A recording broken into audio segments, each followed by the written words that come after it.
could call the self just a distractor. I mean, really, in the end, when we read the Screwtape Letters, he compared the archdemon Screwtape to our own personal demon that we have, is known as the self.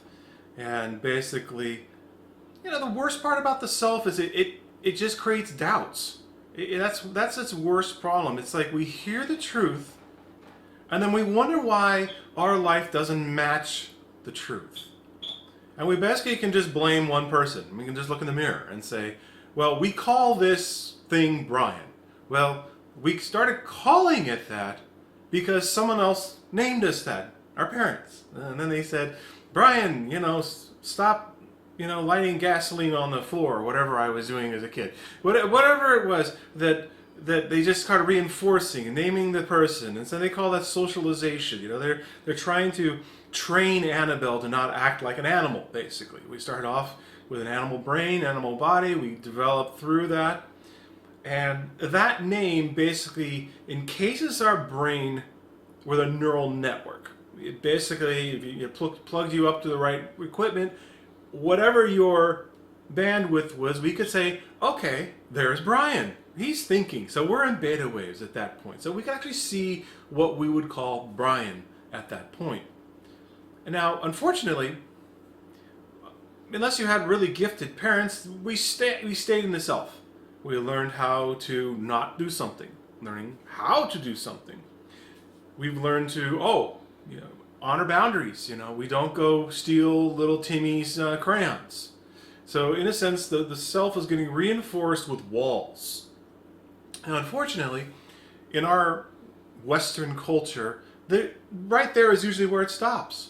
Now, if you grew up like in India or even Japan or China, you might be then pressed to move to the next consciousness, which George entitled Beatrice, or we can call it super consciousness, or we can call it the Holy Spirit, whatever we want to call it, or the beginnings of being a born-again Christian at that point. It's the same thing, moving to the truth of the light.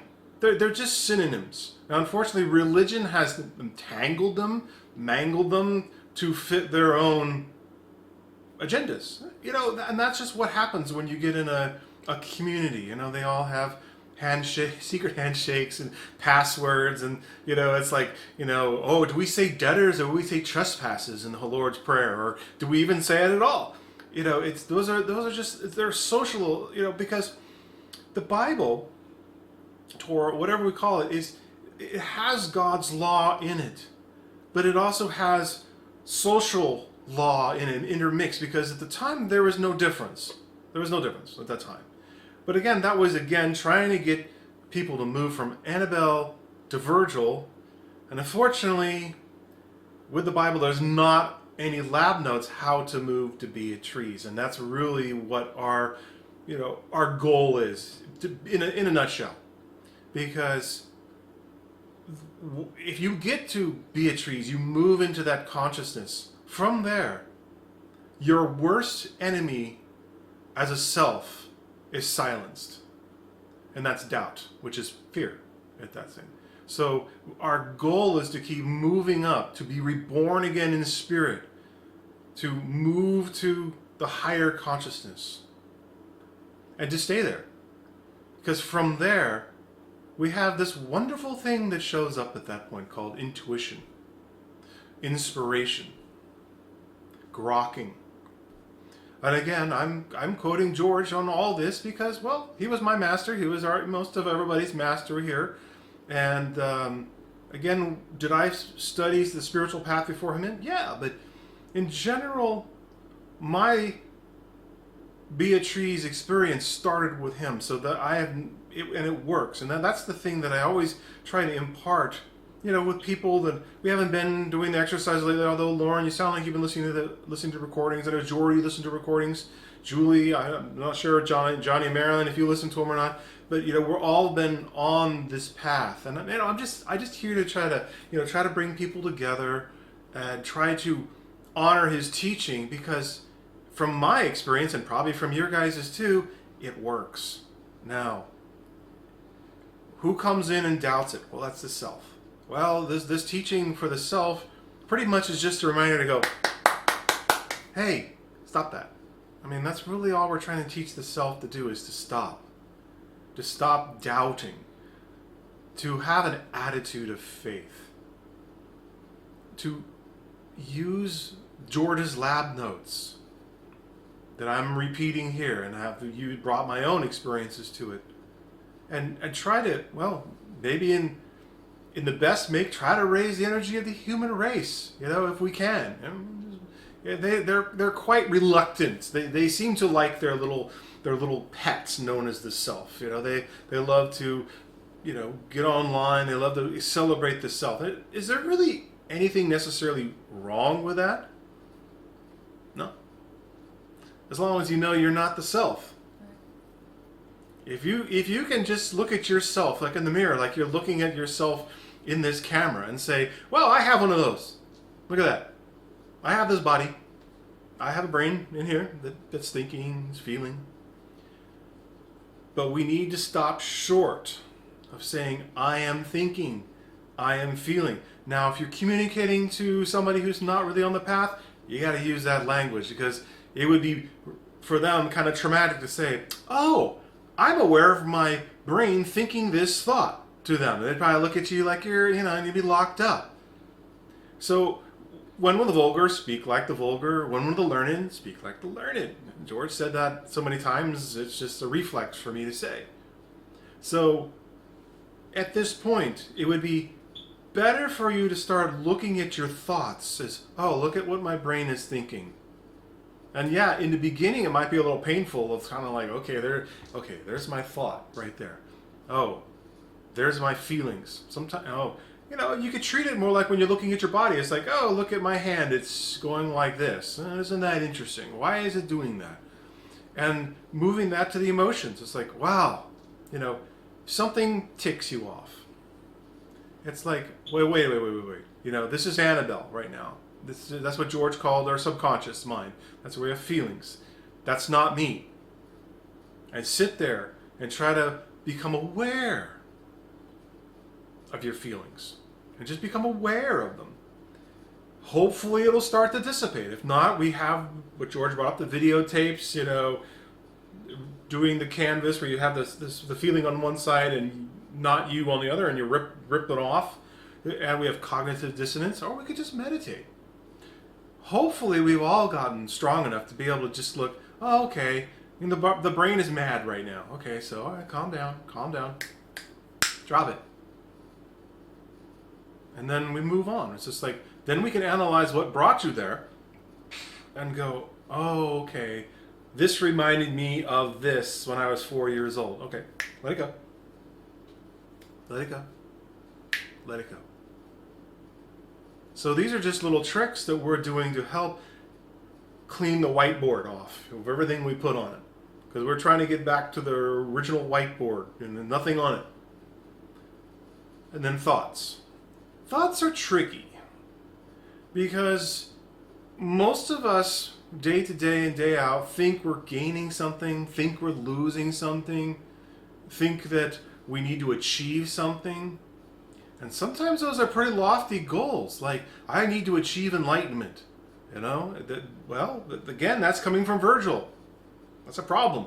Virgil, if he's on the whiteboard, he can't achieve enlightenment. He can't. He can think about it and think about it's a good way to go. And this is where most people get lost on the path. And this is why I emphasize Gautama Buddha's dissertation on the Diamond Sutra, which the Diamond Sutra itself, basically it was like where George would use the content of our awareness is not me. And that's how we get around the self. The other way is through meditation. But when we're on a day-to-day, hour-to-hour, George used to say that in order to wake up, it takes a superhuman effort. And well, why? Well, look around us. How many people are on this path, really? I mean, yes, people go to yoga.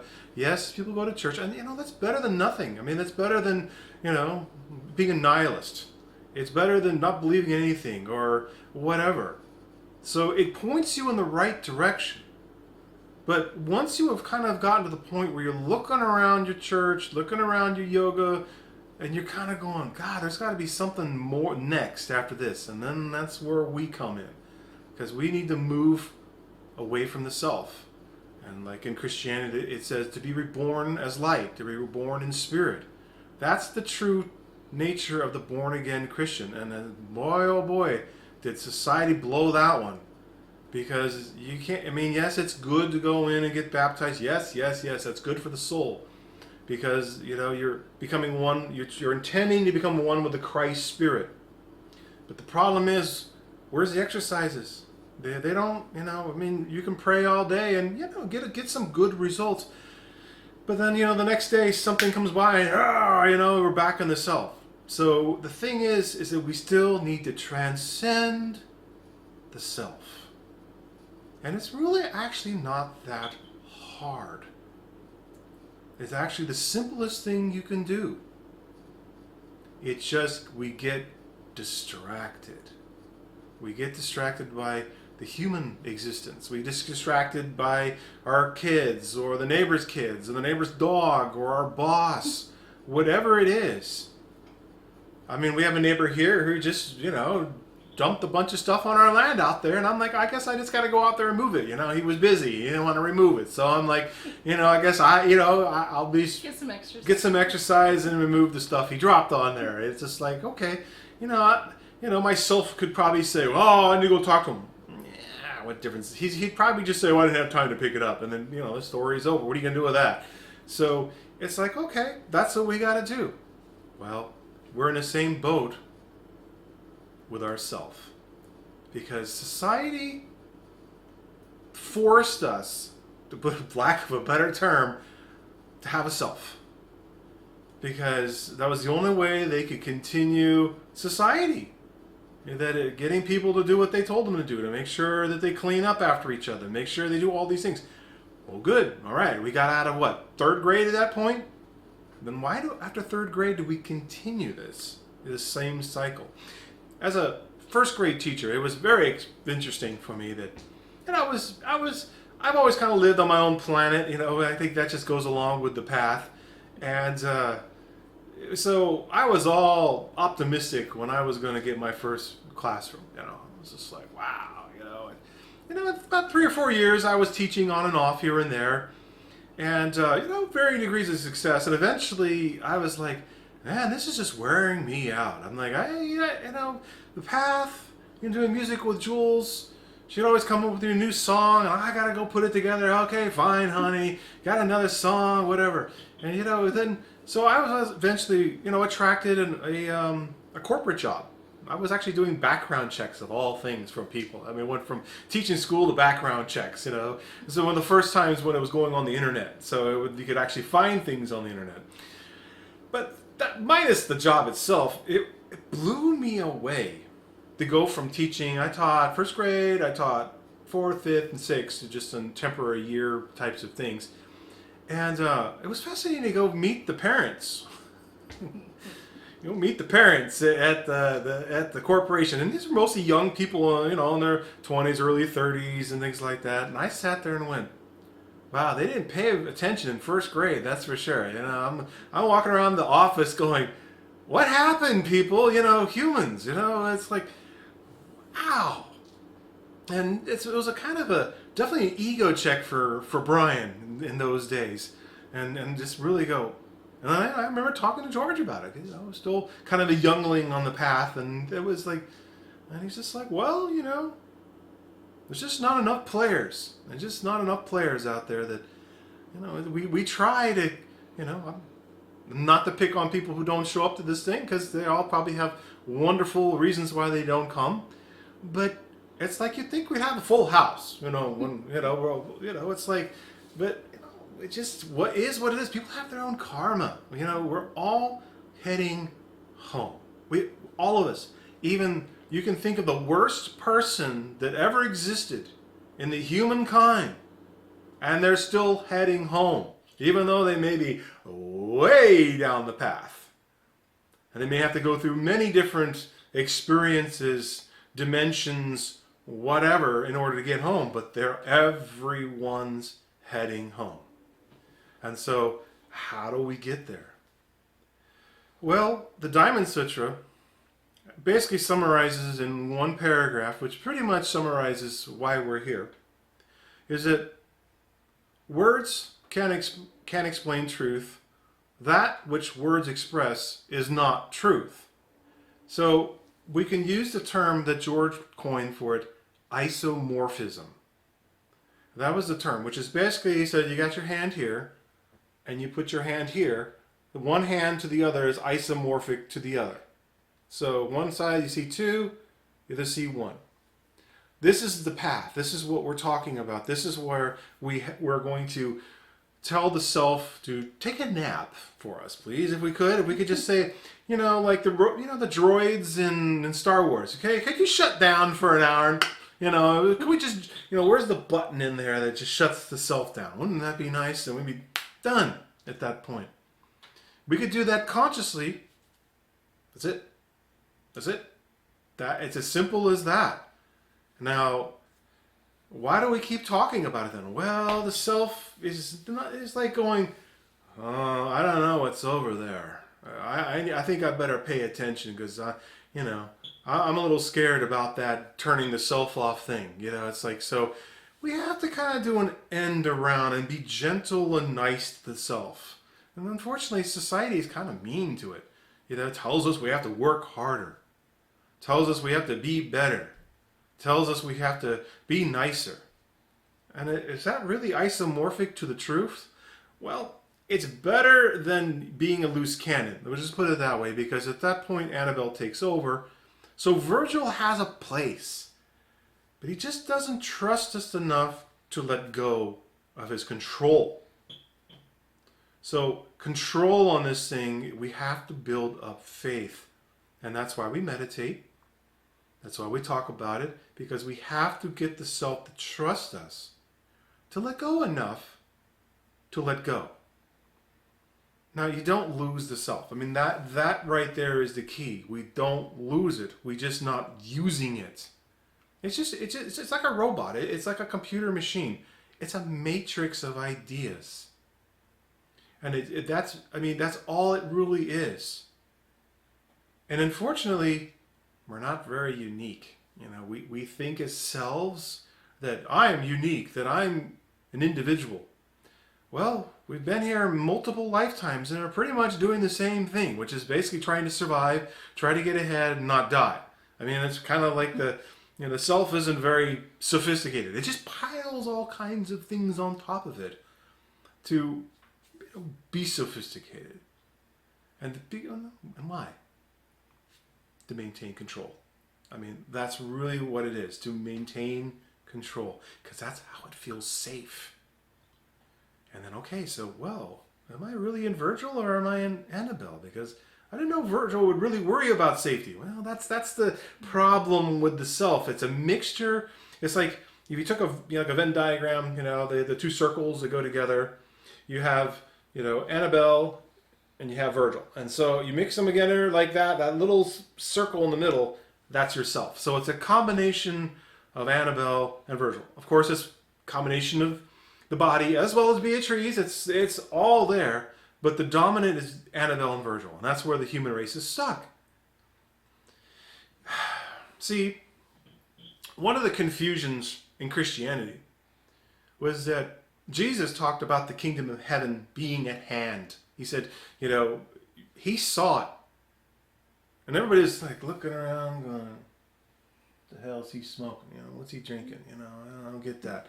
This isn't heaven. I mean, we have, Marcus down there. He's, his 3 kids are sick. Well, this isn't heaven. So, consciousness. Jesus saw things from a higher consciousness. He saw things as perfect, coming from sixth chakra. So it was heaven to him. He didn't see the negativity. And he's not the only one. We can read the autobiography of a yogi, Yogananda, and he talked about the same thing with his masters. So it's not that it's necessarily special to him. They called him the Christ because that was the energy that was active on him. The Christ is just the sixth chakra. And that's what we're trying to get to. We're trying to at least get to the sixth chakra, because from here, Buddha used to call it pure faith. From there. And from there, there is no self. There's none. You know, we could say there's the smallest amount of self there could be, because realistically, there is no self. If you read the Diamond Citrus, oh, well, it means they didn't go high enough. And isn't that what Buddha used to complain about? He used to complain that, you got chains of gold and you got chains of lead. Okay, all right, you guys traded your chains of lead for chains of gold. Well, they're still chains. But, okay, come on. Still better than living self-consciousness from that point. I mean, we would all agree that coming from Christ consciousness, God consciousness, that would be much better than living as a self and having to struggle. So that's what we're here for. And let's bring back to isomorphism at this point. The truth. All truths, whether they're spoken in church or dirty mouth on the playground, from whatever end of the spectrum, are not isomorphic to you. They doesn't fit. However, saying that, there are truths that point the most accurately to who you really are. And that's why we're here talking about it. And that's why we all started a church or a synagogue or a yoga area, whatever it is, and that we started there. And then we moved up, we met different masters, we've done the work ourselves. This is what we're here for. Saying that the truth is not isomorphic to you, could be a negative thing. It could parlay to a negative thing to the self. But it also could wake us up to going, wow. So all the work, all the stress, all the striving, even all the good deeds I've done are just dirty rags to the Lord when we're talking about the self compared to you. So we need a different language.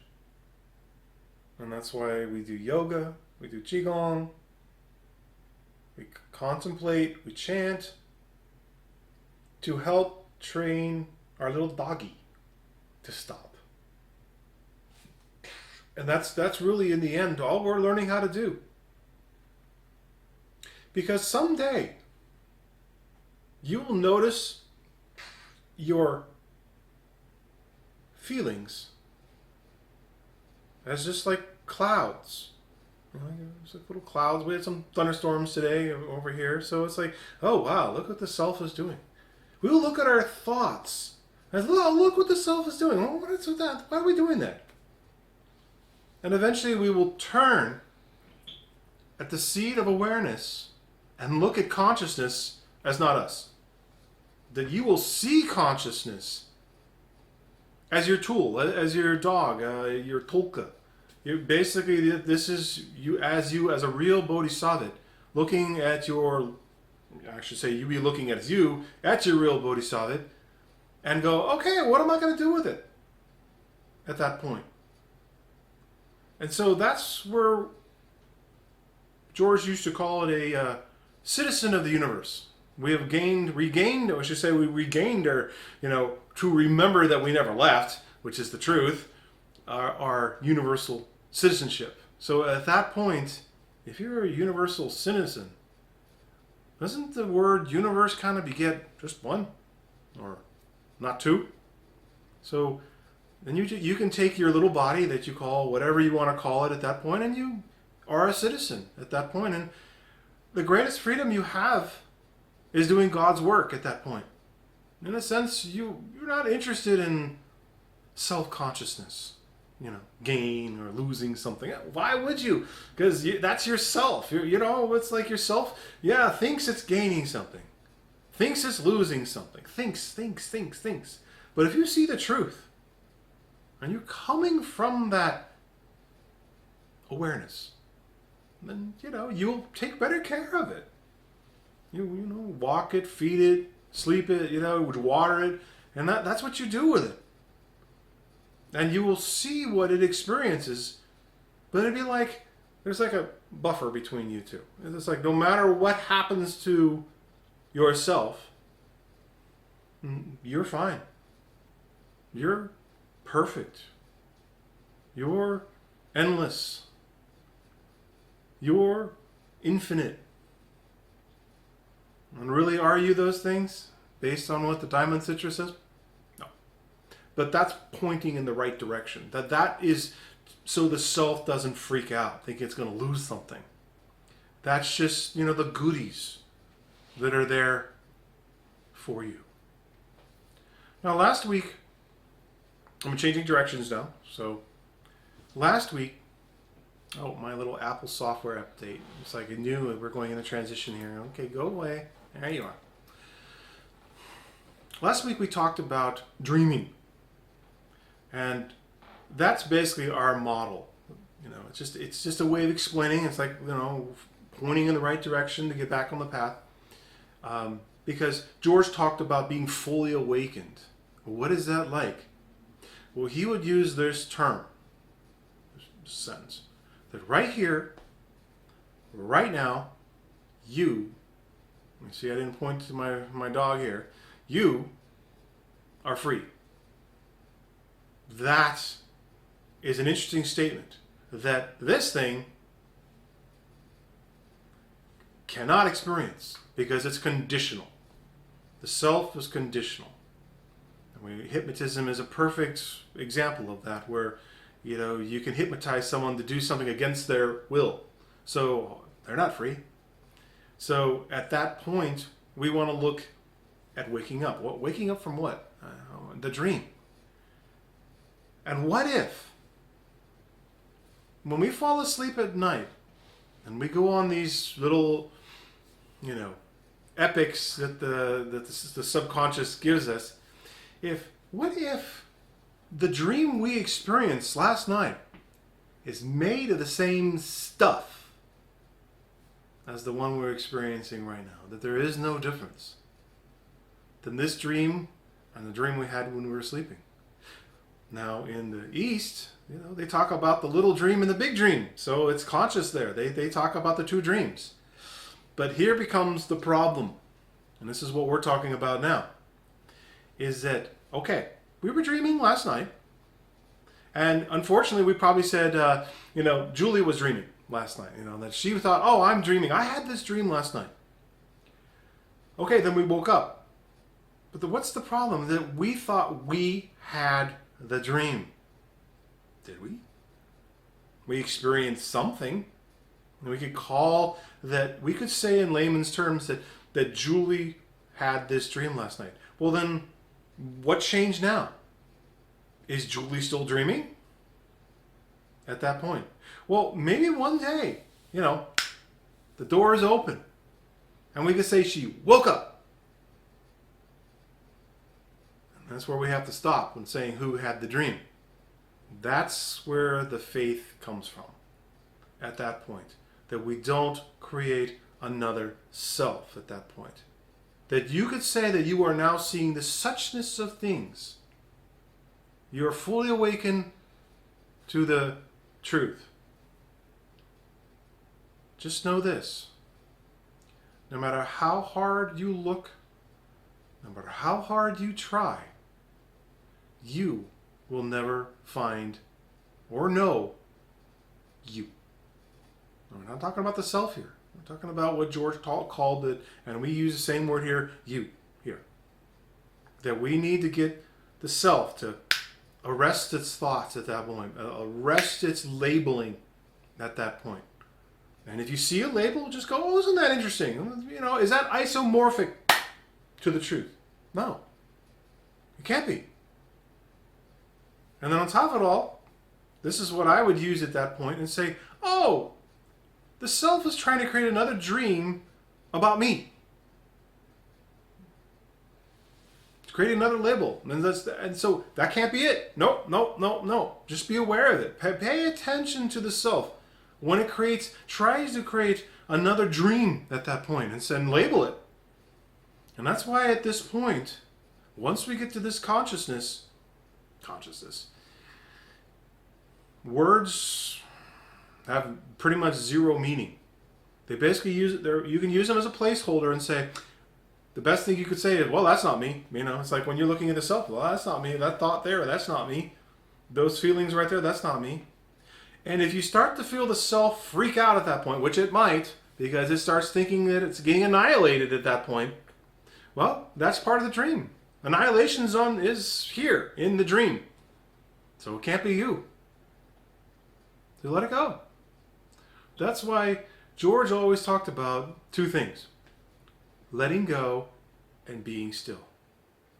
If you have doubts about what I'm said tonight, if you felt yourself recoil at anything or react to something, well, then we haven't been still enough.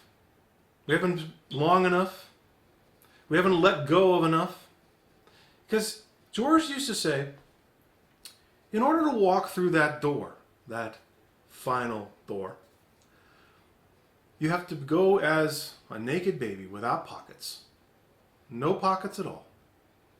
So if there's anything you're still holding on to before you walk through that door, then that's just homework that we have to do on our own. We have to chase these things, and they still keep coming up. Just let it go, and then eventually you start to realize, wait a minute, there is no door to walk through. I just got to stop picking things up along the way, and and holding on to them. It's like, well, pick them up and drop them, pick them up and drop them, pick them up and drop. Basically, that's all. George used to even call us releasers. That was the term he said. We're just going to be the releasers. That's all we do. It's like, just let go of it. Let it go. Of course, we're going to pick something up. I'm going to pick up a little water right here. I'll take a drink. And then if I sat here and holding it the entire time, it's like, okay, that starts getting annoying here. It's like, but what do we do with this stuff? We stuff it back in our brain, back in the astral plane, and say, I'm going to come back to this later. But guess what? The self forgets it and uses it as a characteristic. Basically say, oh, that's who I am. No. Under certain conditions, yeah, that's who we are. And under certain conditions, that's who we're not. We're not that. So basically, we begin to realize that there is no door to walk through. We just have to let go of that which we picked up. And eventually, we start to see again something, I'll just call it that for right now. We'll put my big rabbit ear quotes around it again. Something seems to then navigate us through the universe at that point. And then we become the witness to the miracle, which is creation. And that's basically the path right there. As long as we don't stop and try to think, who is it that's gaining something? Who is it that's losing something? Eventually we'll be just like, look at it and go, oh, isn't that interesting? It's now going this way, it's going to yin, now it's going back to yang, and then, oh, wait a minute. If I keep letting go of it, it kind of then starts purring like a high-tuned, well-tuned engine in a car, in a sports car, that you can barely even hear it running. It's just so perfect. And then we have to... And yes, there could be talking. There could be. There could be telepathy. It could be grokking, whatever is going on. But you will just be you. And that's what Buddha talked about with the consummation of transcendental enlightenment. That you've transcended everything. So everything that's in front of you is not you. And you just keep backing up, backing up, backing up, until eventually you realize there's there's nothing, nowhere else to back up anymore. You actually start sliding back down again. And it's like, whoa, whoa, whoa, whoa, whoa, whoa. All right, so let that go. And then so eventually it's just balance. Something that came to me the other day, Julie and I have little work from home jobs that we do here just to, pay the bills. And, I was sitting there and something had came to me and I was just like, move my awareness to my sixth chakra. and just say balance, balance, balance. I just kept repeating the word balance. And it was amazing kind of what happened. It was amazing to just see it balance. It's just everything.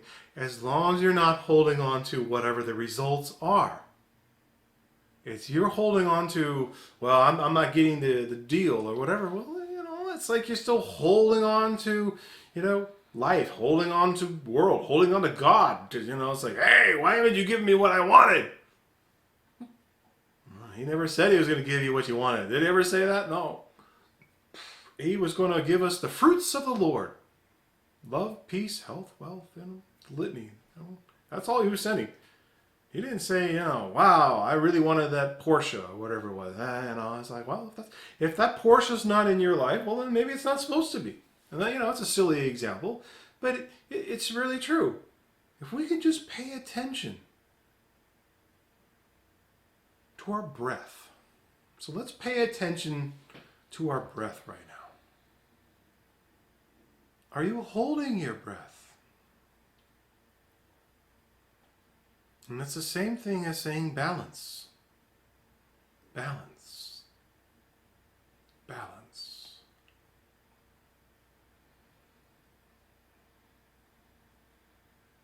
So just be aware of your breath.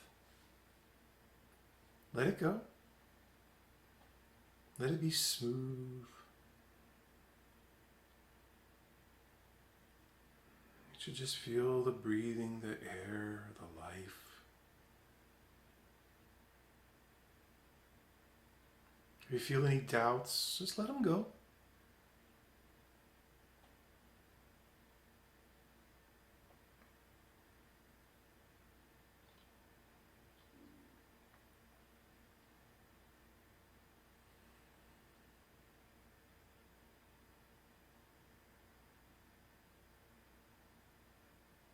We shouldn't be controlling our breath. So if we're controlling our breath, then we're controlling life. We're controlling God.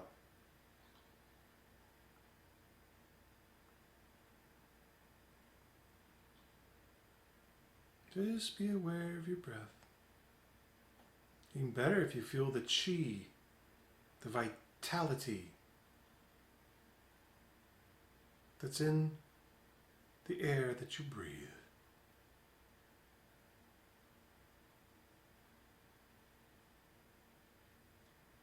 I'm going to count down from 5, and you may open your eyes.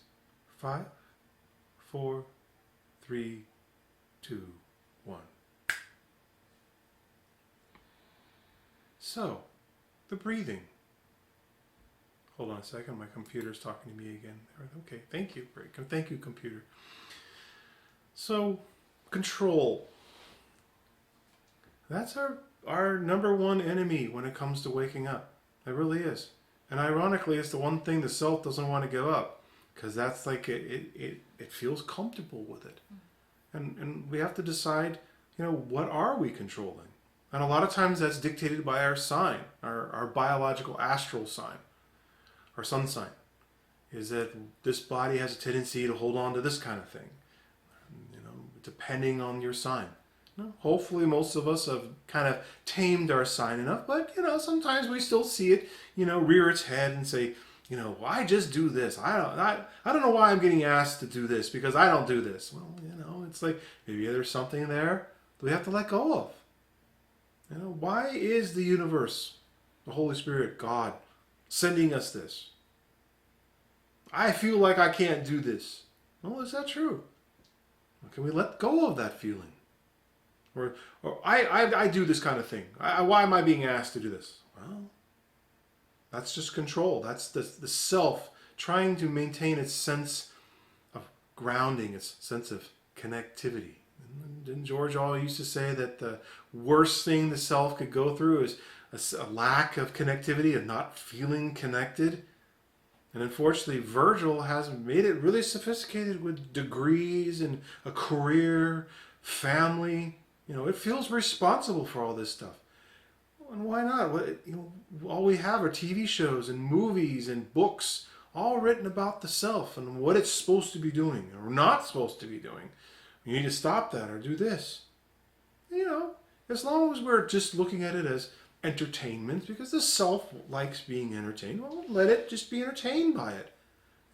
Don't starve it, because then in the end, it's going to basically rebel at some point. It's basically a balancing creature. It's like the yin yang, the Taoist yin yang. It basically is about balance. So that's where we have to pay attention. If in the end we're causing too much suffering by negating something to the self, well, we have to look at, okay, all right, there's an ending point. And so the self can say, okay, we're going to do this for this long, and then we're going to stop. Oh, okay, it's fine with that. Communication with the self. But again, if you're paying attention to the self, then guess where you are? Superconscious at that point. Because if you can see the self, you're just not paying attention. You're not paying attention. That if you are watching or trying to train the self, then you're above the self at that point. The only problem is if we get attached to the results. There's nothing wrong necessarily of creating something wonderful, as long as we let go of it afterwards and just keep, and if it keeps coming back, well, I guess we're supposed to deal with it some more. But don't take it that seriously. It shouldn't be that big a deal. And if it is, we just need more letting go, more being still. If we're having stress, more letting go, more being still. Those are really the only two things. And why? Well, the self likes to hold on to things. It's a pack rat. We have a self of memories and things we've done or didn't do, or, oh, I got that trophy or I didn't get the trophy. That's what it's holding on to in its basement. And it's like holding on to dear life at that point. So, you got to start picking all that stuff and, take it to Salvation Army. Drop it off. Someone else can have it. You don't need it at that point. Why are we being still? Well, it's the closest thing we can get to the experience that you are innately, intrinsically already there. Which, are we talking about the stillness of the mind? No, but it points in the right direction. That you is the only thing in the universe that doesn't move. Everything in the entire universe, no matter how dead it looks or how alive it looks, there's still vibration. Even if it's the subtlest of vibration. So at that point, we're going to move to a point where we could say, you're the absence of the absence of vibration. And then once you get there, big quotes, you will know, well, the best way I could say it right now is what you're not. And then you could just rest yourself, just ease back like Buddha did underneath the tree. And we could say that you achieved enlightenment, or whatever word you want to use, transcendence. But at that point, all descriptions, all characteristics cannot be put upon you. But we could say that nobody who has ever achieved the so-called grand affair, fully awakened, has ever regretted it. Nobody. And then they come back and say, don't bother with that. It's like that. Don't go that way. So it must be better. And we've all experienced it at some point, or we wouldn't be here, or some part of it. Maybe like we'd say, like when we're in astronomy, it's like you got in the outer bands of the galaxy of waking up, and it leads us home. So remember that these words that you're hearing are just pointers to tell you to keep on going this direction. And yes, they sound just like George. Well, he obviously wasn't lying to us. He was what he was, and how he did it was how he did it. I mean, if he was a universal citizen and he was called home, well, he was called home. And we were done doing it the way we were doing it. I remember, getting a phone call that George was gone, but I'm always, my voice doesn't want to say because myself is a little like, I don't want to talk about this. But he visited me in a dream the night he passed, and whatever happened at that point, So the next day when Julie got the phone call, I wasn't surprised. It was like, oh, okay, well that dream made sense. So it was interesting though to see at that point that Julie and I were really instructed to kind of walk away from the groups, running the groups, and it's not easy. I experienced this last year when we first started these. It's not easy to have somebody amongst the group talk about this path. I mean, it doesn't really matter if it's me or Julie or Lauren or Jordy or Marilyn and Johnny. It's, we respected him for what he was. But it wasn't George. George wasn't talking. I mean, it sounded like George. It looked like George. And sometimes he acted like George. Other people, I remember a friend of his used to say, oh, that's Vacation George. I met Vacation George once. I didn't want to talk to him. It was like, I was like, give me Tathagata back. It was really weird talking to him when he sounded like a self. It was just like, what? He loved the Lakers. He loved the Lakers. And he loved them no matter how bad they were doing. So, but then they got good. Right. So the thing is that, is this Brian talking right now? Well, it may sound like Brian. May even act like Brian sometimes. But no, this is a higher power moving the vocal cords right now. And all of you do it yourself. Maybe not always consciously, maybe consciously. I've been, called to this moment to just talk about it and bring us together and discuss it and experience it to help you guys out. I mean, maybe at this point we could call me, on the spiritual path, a bit of an older brother or whatever it is, wiser. I don't know. It doesn't really matter. Can one say that I achieved the transcendental enlightenment? No, because again, Brian doesn't achieve that. It was a wholly beyond, and I can't even talk about it because one cannot declare yourself to be awake. You can't. And by me saying that, if that gives me away for whatever it is, then fine. It doesn't matter. Because you guys are all on this path. You're all heading back to the same spot. Look, when you get in the light, that's the same light that all of us experience in whatever form. There's not another light. There's only one. There's not another Tathagata. There's only one. Or better spoken, not two. But just have faith that what George taught, what the Buddha taught, what Jesus, why would they lie? Why would they lie? I mean, you could say, I'm full of crap if you wanted to, and I don't believe anything he's saying. Fine. It doesn't change the truth. Whether you believe Jesus, you believe the Buddha, you believe Lao Tse, does it matter to them? Does it matter the truth? No. Remember, that's just the self trying to maintain control.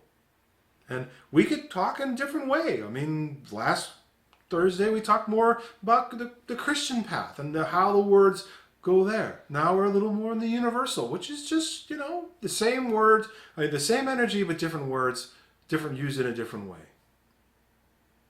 So we need language, unfortunately, until we can communicate telepathically. And, but realistically, if one could just have faith that right here, right now, you are free. And again, let me remind you, I did not point this way. That in itself, just like the reading and teaching 4 lines from the Diamond Sutra, is greater than any good deed you've done in this lifetime and all the other lifetimes combined with everybody else's lifetimes going on in infinity. Because it's still part of the dream. It might be a better part of the dream. It might be, it's like, okay, you had a nightmare last night. And then you had a good one tonight. Wow, hey, I was like, it's the same stuff. It's made of the same stuff. And it's not you. But that doesn't mean you can't have a good dream for yourself. That's where conscious dreaming came from. You can intend for yourself to have a wonderful dream every night and have a wonderful dream every day. To be happy, to be positive, to live life however it wants to live. You could give it that. Can you? Yes. Exactly. That was always the adage because of course, if you, in a sense, let's just use a model right now, are above consciousness, well, and you created consciousness, could you eventually just shape it however you wanted to? Just like the Christ-like gurus of India or Christ himself? You could. But, that just has to do with how do you want to use your power. So, If there's any questions, maybe I'll okay. restart the video. Yeah, with okay. meditation. So we promised you a meditation, and we'll give it to you in a second. Before we do that,